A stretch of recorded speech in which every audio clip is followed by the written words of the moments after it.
to draw manga.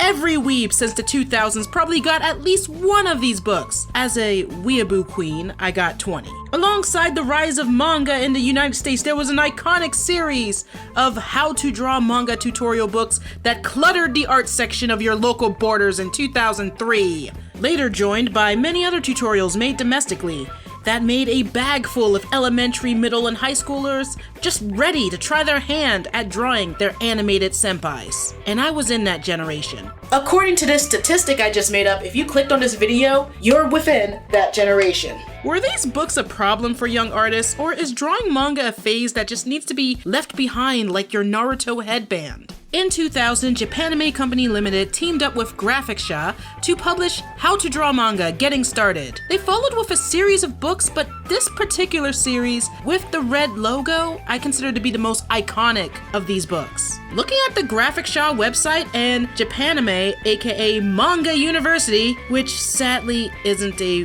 real university, which was a website that was the official online store for these books and the other stuff they published. When I was younger, I went here a lot to learn from the tutorials. Manga University started publishing original stuff within their niche, and eventually seems like the business with Graphicsha stopped. But these books was also distributed by Digital Manga Distribution and Japan Publications. But this series from Graphicsha will always be the How to Draw Manga book to me. Not because they're god tier, but because they were so everywhere. They were the poster child of the craze. Are these books even good or even the best at teaching manga? The best part about this particular one, it comes with this really hilarious story at the beginning of this beleaguered manga artist right after they just went through hell. Also lots of drinking. Lots of drinking. But other than that, Compelling Characters, also known as Volume 1, is very well-rounded. It covers a body structure, screen tones, what type of pens are usually used, and even goes through how to write a story. And look, it comes with its own TV tropes page. Also, I love this expression chart that's inside. It makes me all crying loudly, sorrow, thinking, troubled, surprised, being upset, anger, violent anger, loud laughter, laughter, smile, and normal all at the same time. I think I should get that checked out. The thing is, this series of books is dated. They came out 20 years ago, and the design of characters in manga and the techniques to make manga are a bit different in the 2020s. The traditional techniques are still used, but all the books that mention anything digital is pretty, If you do use these, find some more modern examples of manga art by just browsing around Barnes & Noble and being a manga cow that just reads a stack of manga on the floor that you won't buy. Get out of the way! You're in the way of me trying to get the next, I don't know, Comey Can't Communicate! Most of these manga books fall into two categories: reference and techniques.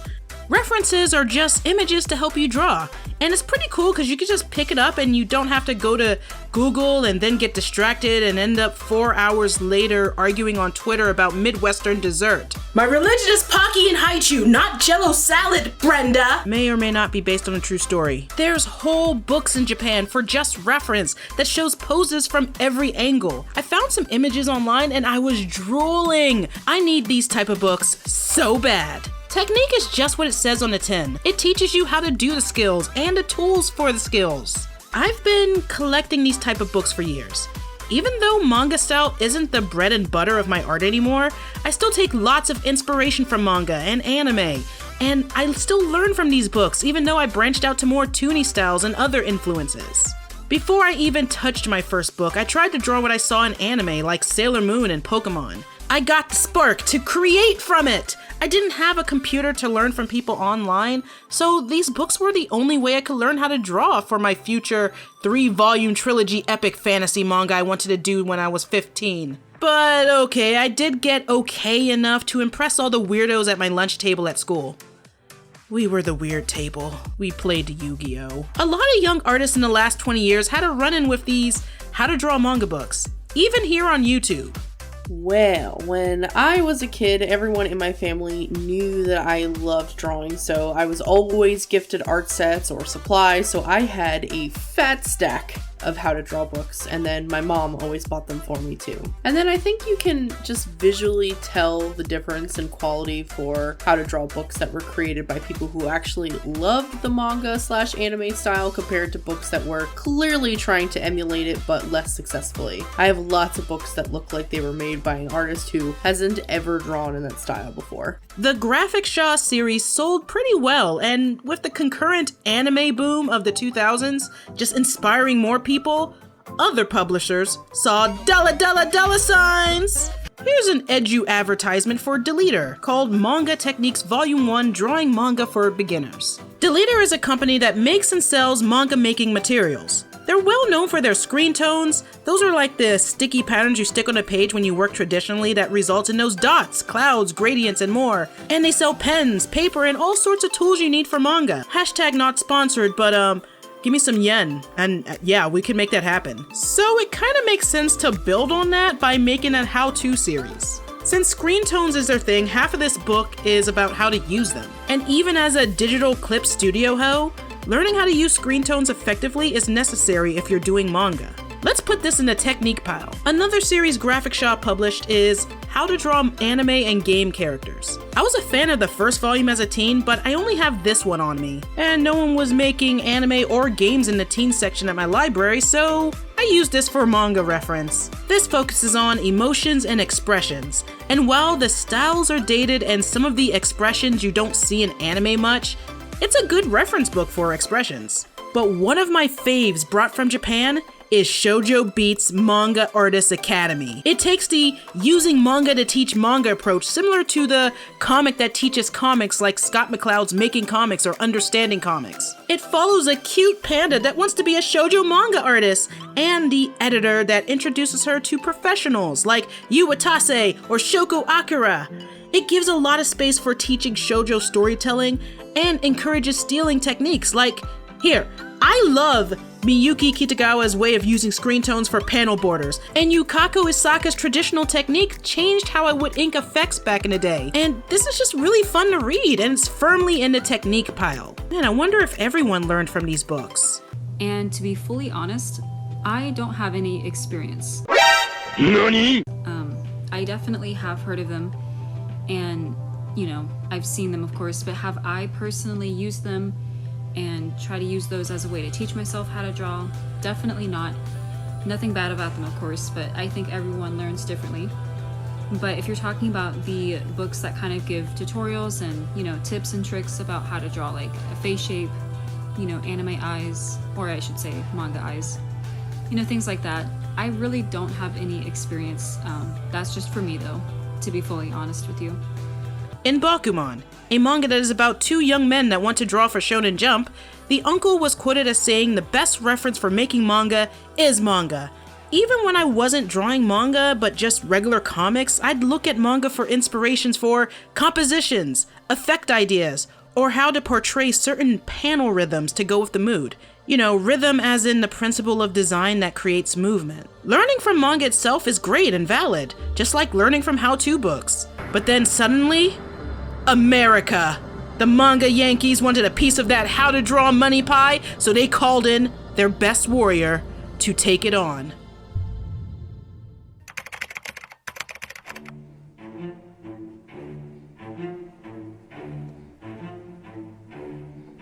I find this unfortunate, because amateur artists are now looking into Hart's work, even though his instructions aren't actually a useful foundation for illustration. Rather than showing how to begin a character illustration, set up a pose, and so on, Hart will just start with a pose and expect the reader to do the same.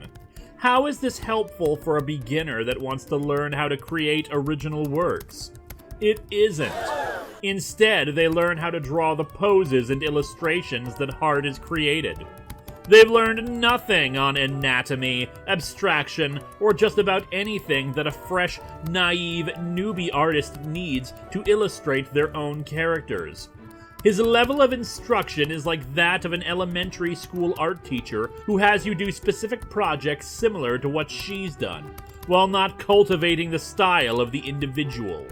So let's assume that you actually do learn something from Christopher Hart's book. Congratulations! you've learned crappy art.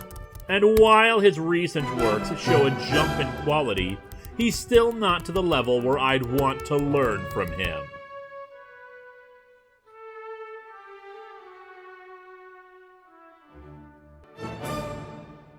I was looking up Manga Mania by Chris Hart to see what people thought of it, and that's how I found that spiciest of flaming hot, crunchy Cheeto takes on Goodreads. I think it encapsulates the general feelings I've been seeing over the years about Chris Hart books. I owned this! It was probably my second how to draw manga book I've owned. I don't own it anymore, but I remember it not being very good. I'm not making fun of this commenter. I actually agreed with a lot of it in that essay they wrote, but honestly, a lot of Chris Hart's books weren't the best and did not age well. But why did they look the way they did? In an interview with Jazza, he explains his approach for drawing manga and these books. I recommend listening to it. A lot of books on anime and manga. Do you find there's something of a process to be able to go between them, or because they're quite different and they must be different approaches? How do you find your experience with that? They are, and they have different sensibilities, and you have to respect each of them. I think it's trying not to impose preconceived notions of cartoons onto manga and think, well, you know, it's all the same stuff. It's just a little different style. Yes, it's a very different style. It's not all the same stuff. It's like there's a sweet spot with each of them. Yeah. For instance, on a book on drawing cartoons, I might do something with the line of action. I might do stuff with certain animated techniques like drag and flow and wash and stretch. There's not as much of that in mangas.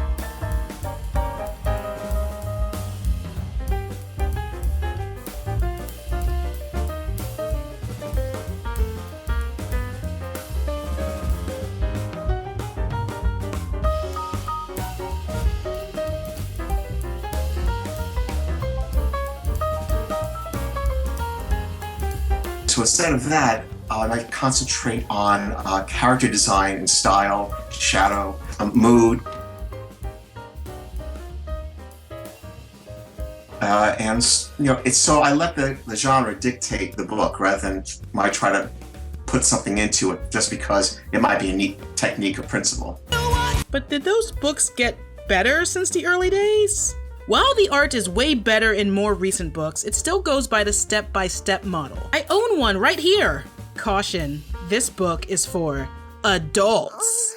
Like his earlier books, he has contributing artists. He got people like Arrow Pinku or Tabby-chan who are awesome, but this makes me think, how much of this book, or his other manga books, are his drawings anymore? Outside of manga books, his other books about cartooning or comic anatomy gets a lot of praise. I love his toony stuff, but the manga I just can't. I'm too weeaboo, damn it! Midlife Artist here on YouTube reviewed some of his other books that are not the manga ones, and they give a good look at them. But the one thing for sure that is good is that he had an impact on young artists since the 2000s. Even big art YouTubers like Lavender Town and Jazza talked about his books. It's easy to take pot shots at Chris Hart books. And I have. I am not free from sin. But these little step-by-step books get a lot of kids started. They're literally made for kids. The book I have tiny tips along with the step-by-step draw a circle, draw the rest of the fucking owl stuff. But I would mostly put this in the reference pile for drawing cute outfits. I just wish it had more, but that's why you should have a swipe file filled with cute fashion and poses that you can always go to. In the end, while I don't like the earlier stuff, while I don't like that the artists that have heavily contributed to his later books just aren't as big as him, when they should be, even though they're credited in the books. Wait, how much of this book did he draw again? How much of the art in this book is his? Even if his cartooning and other art subjects are fine, but with the how to draw manga books, is this fine? Is slapping his name on a book that wasn't fully drawn by him okay? It's almost like his name is just put there for branding, rather than just, you know, picking up a book that was created by someone who wasn't great at manga and then became good at it. I honestly thought that, holy crap, he became really good at it after those first, few books, and no, it's just someone else. It's not even an inspiring story. There's also a manhwa mania? What?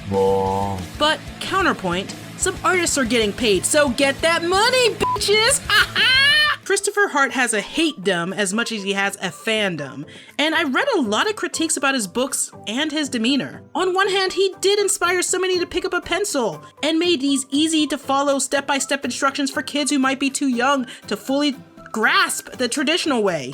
But yeah, that's good, but then that makes these books not really suitable for anyone older. He has a YouTube channel where you can see him draw, and watching it made me realize the biggest flaw with his manga series, especially in the early years. He's brought the knowledge of Western cartooning to manga art in a way that doesn't mesh with it. Instead of study and adaptation, it's like he just jumped into it without thinking about why the styles look different, even though some of the process is the same. It's the details like line weights, coloring, not having a purple porcupine as a hat. To put it in a cartoon fan perspective, it's like seeing Avatar: The Last Airbender and how awesome it looks, and then finding out, oh, this is an anime. It was made over here? Cool. And then you watch the first Teen Titans cartoon that is very anime influenced with the eyes and the hair highlights, and it's okay, I know it's from here, it looks kind of weird, but it's still good. And then you watch some lunatics unleash, and then you want to go to Burbank, set it on fire, rename it Burn and Bake, as revenge for their crimes against the anime aesthetic. Oh god. All this mid-2000s anime cartoon style talk is turning me into a mid-2000s style angry critic. It's fine. I'm fine. Fine. 大丈夫だよ。 This is not fine! This is not fine! Oh god, why?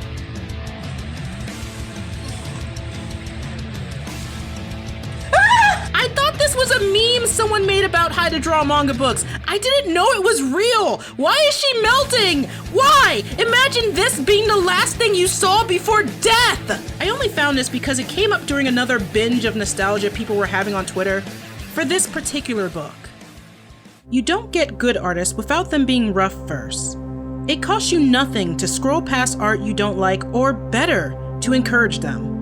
It costs a future a potential cool artist when you crush a beginner. Be kind. We're all works in progress. Forever. KT Coope.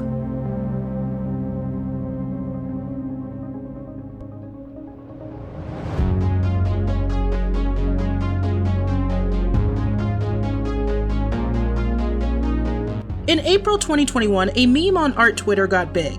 Hashtag how to draw manga redraw. That is, people redrawing the cover of this infamous How to Draw Manga book, a book created by a 16-year-old. I remember this being the book that got laughed at alongside the other horrors of the half-price books clearance section. Because it was scholastic, it had a lot of kids picking up, and in some cases were their very first How to Draw Manga book. Sadly, this was a bit after my time. I was too busy being... But videos like S Comic Makers introduced me to it a few years ago. The person who made that book was KT Coope, and they did a whole Twitter thread on the when, how, and why, and they joined in on the meme. Incidentally, the blue guy, not only did I never intend him to be a cover illustration, but the designer even flipped the drawing, much to my protest at the time.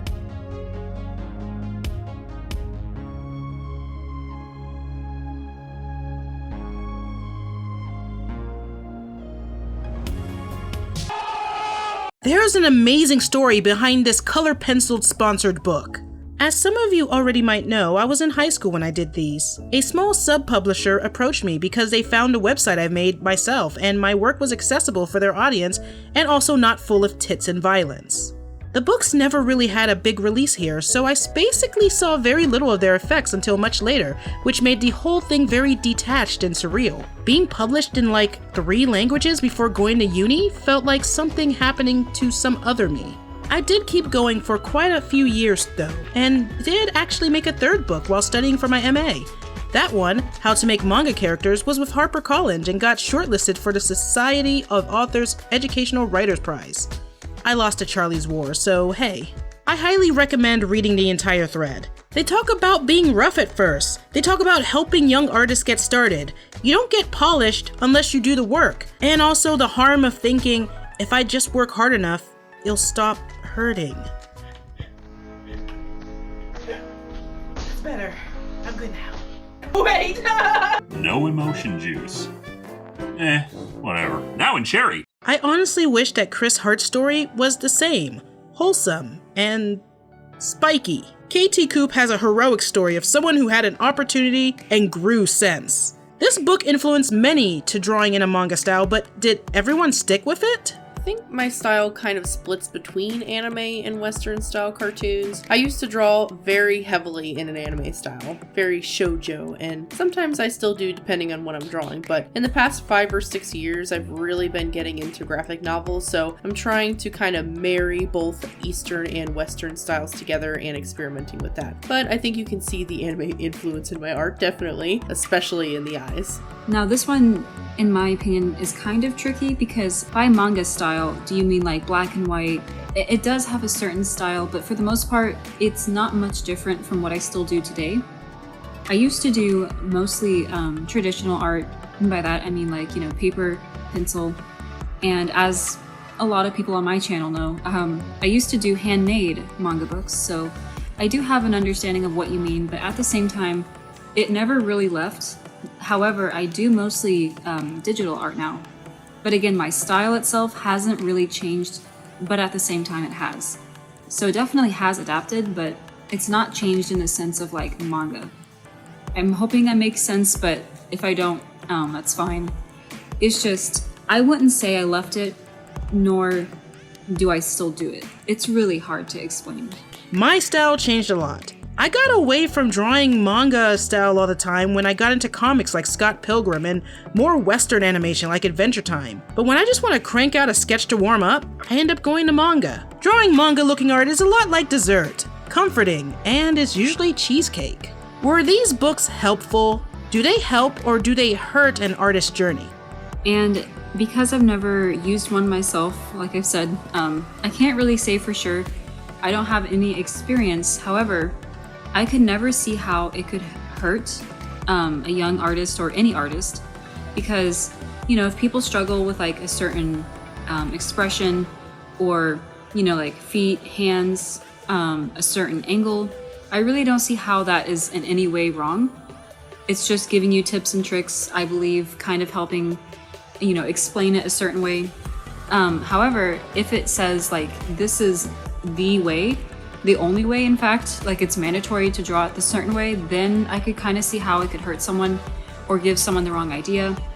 Because there is no certain way. Everyone's art style is very unique, very different, so you can, or you should, definitely cherish it. So, I'm gonna say that for sure, but I can't say, other things about it because I've never actually used one. So I hope that kind of helps. I honestly think that anything that gets you drawing is helpful to an artist. Having been an art teacher in the past, I find that some of the biggest things that take away kids' motivation to draw is things like drawing being too difficult, or a lot of kids are surprisingly perfectionists at a young age, and not being able to draw what they see in their heads can be super frustrating, and obviously the motivation to keep up with drawing long term. Drawing is, in my opinion, more of a skill than a talent, and so you can have a natural ability to see things artistically and understand it, but ultimately it's a skill that has to be continuously worked on, kind of like a muscle. So there's always room for improvement and learning, and I find that long-term artists can leave art because it can take a long time to be considered, I guess, good at it. But I think that by drawing things that are interesting to them, like current shows or fandoms that they're involved in, is the fuel that can get them to keep drawing at a young age. Like, oh man, I really like this show and I want to be part of it somehow, and creatively art can kind of fulfill that. I personally got into drawing because of Pokemon. I was just itching to draw them because I liked it so much. So I think if how to draw books or manga books can help them achieve that feeling and get them hooked enough to learn and grow as an artist, then I think that's great. Although as a person who also graduated with a fine arts degree, I think that it's also important to branch out and learn other techniques if an artist wants to grow more than just having art as a hobby. They did help me when I was young, but other books outside of just how to draw manga supplemented the things that these books lacked. I'm of the opinion that if you learn to draw this and study things like this, you can draw stuff like this even better. I'd recommend making comics or the Will Eisner drawing books alongside some how to draw manga books just to have a more well-rounded look at sequential art. Or heck, find a good manga to be influenced by. Like the inking in Witch Hat Atelier by Kamome Shirahama is god tier. Also, last night I found a good video about their paneling by Lines in Motion, and I really recommend that video for anyone trying to learn comics. Also, Ichiro Oda's pages will always leave an impression on me. The way Kohei Horikoshi does character design, the way Keiko Tsunobu draws raw human emotion, motherf***ing Takeshi Obata sensei! You should read the type of manga you want to create while you're learning from these books, or videos, or anything. Manga, fine art, digital art, being an artist means you're always changing, moving forward. Or as KT said, we're all works in progress, forever. That's beautiful, but what is a good how to draw manga book, and what is a bad how to draw manga book? It's not just say a sentence to leave people hanging day, but it's the day I tell you what the best how to draw manga book is, and a good how to draw a manga book goes over the techniques of not just drawing manga, but making art.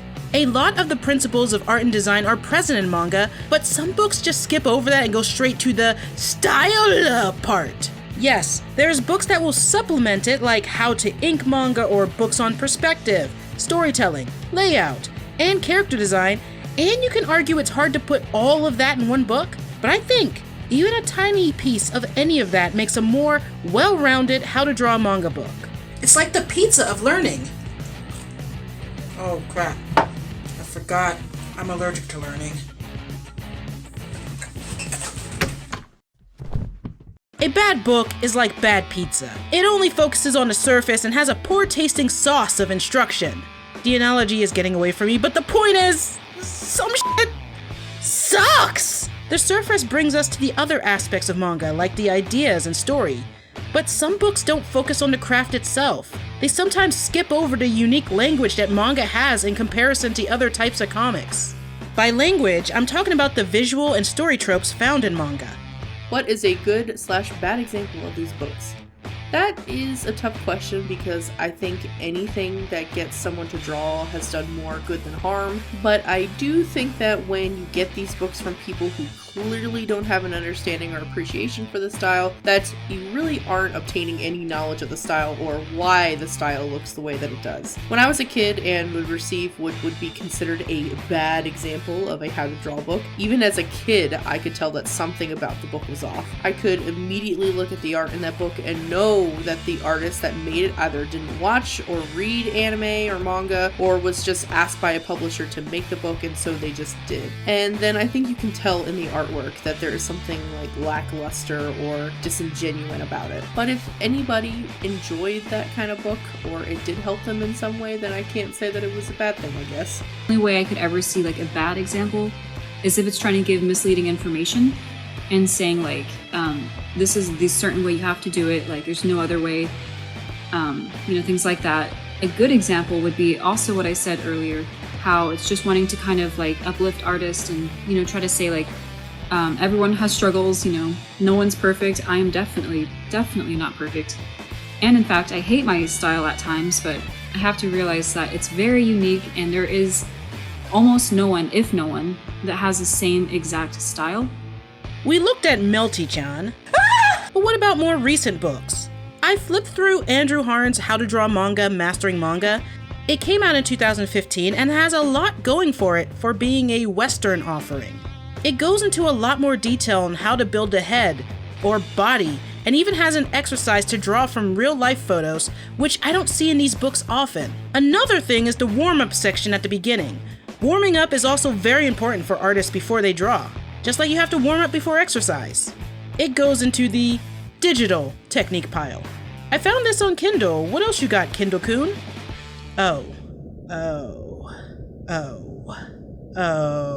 Forbidden pile. Some honorable mentions of great books goes to the Style School books. It has some tutorials, but mostly it's about illustration. Still, I highly recommend this for its traditional tutorials and its collection of great illustrations by artists that they feature, as well as people who sent art to them from every sort of level of skill. Same goes for the Japanese Comikers books.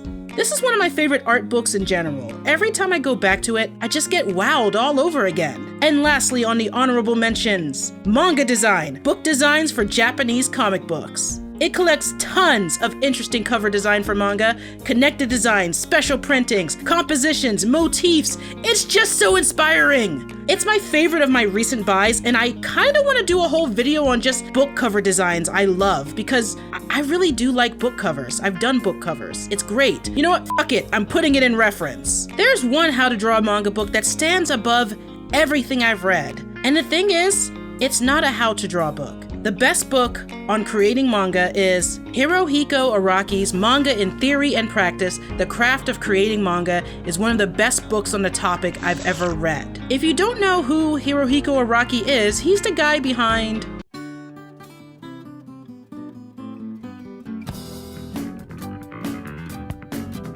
When you start the path of manga, you start walking on what he calls the royal road. Here's my copy. You see it's well loved, and I put tabs on things that really stood out to me most so I could easily find them again. This book has things like the foundation to making the first panel of your manga. Not just page, but panel. His guide to writing and making great characters is up there with books I've read about storytelling. He talks about dialogue, the best structure for storytelling in shonen, how to implement all of the theory, and the Kisho Tenketsu. For anyone who wants to understand manga, especially shonen manga, or just JoJo's on a deeper level, this is required reading. Even if you just want to create a webcomic or a comic, there's a lot to learn here. I started breaking down my favorite manga a lot more just to take from them. You know what? This book is getting its own category. King. Yeah, King. So, what is the best way to learn how to draw manga? Other than just reading how to draw manga books, learn from your favorite artists. If you're able to, read interviews from them. Think about how their art just works. Break it down. Watch videos. Practice. Read manga. Practice. Study storytelling. Practice. Read anatomy books and use references for fashion, hair, poses, and more. Practice. The best answer I can possibly give is just by reading manga. I know it sounds kind of silly, but you'd be surprised I myself learned that way. And to this day, I still use some of the same techniques that I learned and picked up from reading some of my favorite manga back in middle school, like Fruits Basket, Skip Beat. I still use some of those techniques to this day, and that's the best advice that I can possibly give. It kind of goes the same with anime. By watching anime, I picked up on certain things. So everyone learns differently though. Don't be too hard on yourself. And if you learn by how to draw manga books, that's great. You can also do YouTube tutorials. In fact, I do some of those as well. And by reading manga. So there's so many different ways, but whatever fits you best, just kind of explore.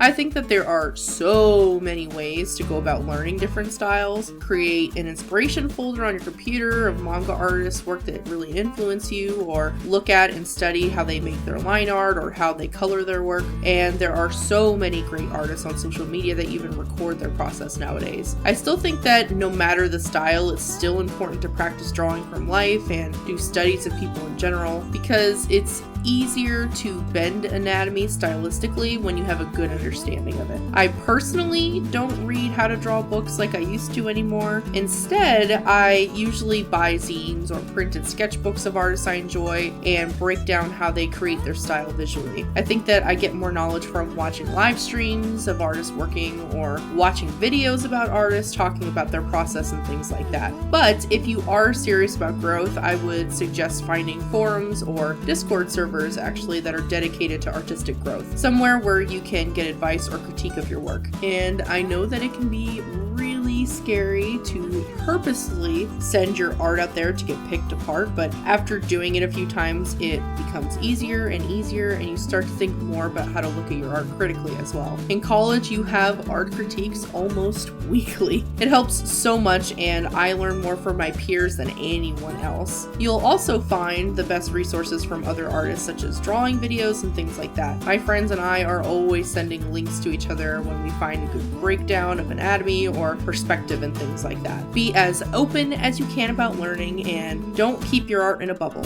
You can improve so much more by working on your weaknesses as well as your strengths. The other thing is that the best way is to never give up. Yeah, most of us watching this don't live in Japan, and we can't just submit our stuff to manga publishers hoping to be in their next contest. But you do it because that's the style of story you want to do. Or even if you don't, you can take what you've learned and use those skills or structures in your indie, superhero, or whatever comic you're making. I love manga. Even though I don't exclusively try to draw that way anymore, what I've learned, what I've read, what I've been inspired by, will always be with me, forever. I asked on Twitter, what was your first How to Draw Manga book? I'm pretty sure it was one of the Christopher Hart books. Not sure which one. This one specifically.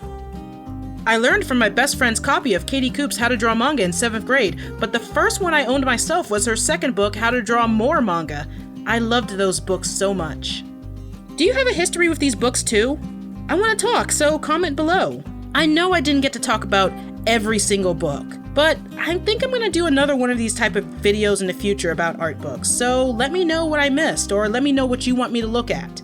One thing I took away from doing these videos is that I want to collect all of the Graphicsha books because it's a piece of fandom history, and it's reference. Thanks to S Comic Maker and Impractical Artist for talking to me about this topic. And if you want my recommendations for books, I put them in the description. Hey Rubies, welcome to my art room, and I think this Venn diagram describes me now that I talked about manga.